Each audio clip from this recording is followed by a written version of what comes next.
আরেকটি বিষয় জানতে চাচ্ছি যে কোনো একজন মানুষকে যখন দিনের দাওয়াত দেওয়া হয় তাহলে কী ধরনের বই তাদেরকে সাজেস্ট করা উচিত যার মাধ্যমে সে দিনের পথে আসতে পারে? বিভ্রান্ত কোনো একটা পক্ষকে ঘায়াল করবার জন্য কোনো বই হাদিয়ে দিলে সেটা গুনাহ হবে কিনা বা কী করা উচিত আসলে?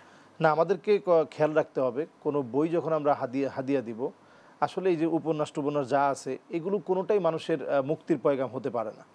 একটা মানুষকে সাজেস্ট করতে হবে ইসলামিক বই যেটার ভিতরে কোনো বিভ্রান্তি নেই এবং মৌলিকভাবে যেটা মানুষের ভিতর থেকে একটা পরিবর্তন আনবে, এই জাতীয় বইগুলো আমাদেরকে সাজেস্ট করা উচিত।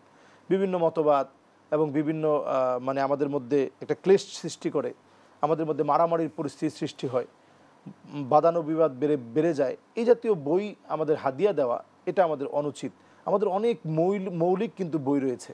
আমরা বুলুগুল মারাম, রিয়াদুস সালেহিন, এছাড়াও ইসলামী অনেক সাহিত্য আছে যেগুলো মানুষের চিন্তার পরিবর্তন ঘটায়। যেমন আমরা সিরাতের গ্রন্থ তো আমরা মোটেও পড়ি না বাংলাদেশে বলতে গেলে। এই যে রবিউল আউয়াল আসছে, আমরা কয়জন রাসূলুল্লাহ সাল্লাল্লাহু আলাইহি ওয়াসাল্লামের জীবনী পড়েছি? সাহাবায়ে কেরামের সাহাবা চরিত্র আমরা কয়জন পড়েছি? সাহাবায়ে কেরামের জীবনীটা একটু জানি।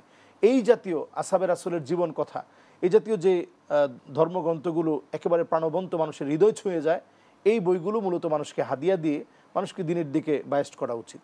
জি, এক বাক্যে যদি খুব ছোট করে বলেন যে আসলে আমরা যেই এক উম্মার স্বপ্ন দেখতেছি, সেক্ষেত্রে আপনার কী পরামর্শ থাকবে যে আসলে সকল মুসলিমদেরকে একত্র করবার জন্য কী কার্যকর ভূমিকা আছে যদি আপনি? আসলে আমাদের প্রত্যেকের মধ্যেই বিভিন্ন বিষয়ে মতানৈক্য থাকে। যেমন আমার সব বিষয় আমার স্ত্রীর সাথে মিলবে না, এটি স্বাভাবিক। আমার সন্তানদের সাথেও সব কথা মিলবে না, তারপরেও কিন্তু আমরা একসাথে থাকছি। তো এই জায়গাটা আমাদের এক করতে হবে। আল ইত্তিহাদি কওয়িল কিল্লা, যদি আমরা সবাই মিলে একটু এক হতে পারি, বড় একটা শক্তিতে আমরা রূপান্তরিত হতে পারবো।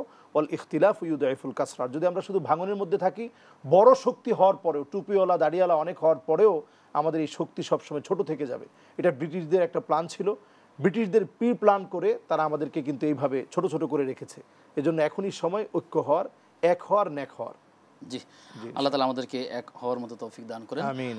আপনার মাধ্যমে আমরা অনেকগুলো বিষয় জেনেছি। আপনাকে ধন্যবাদ জানিয়ে আপনার থেকে বিদায় নিচ্ছি। জাযাকুমুল্লাহ।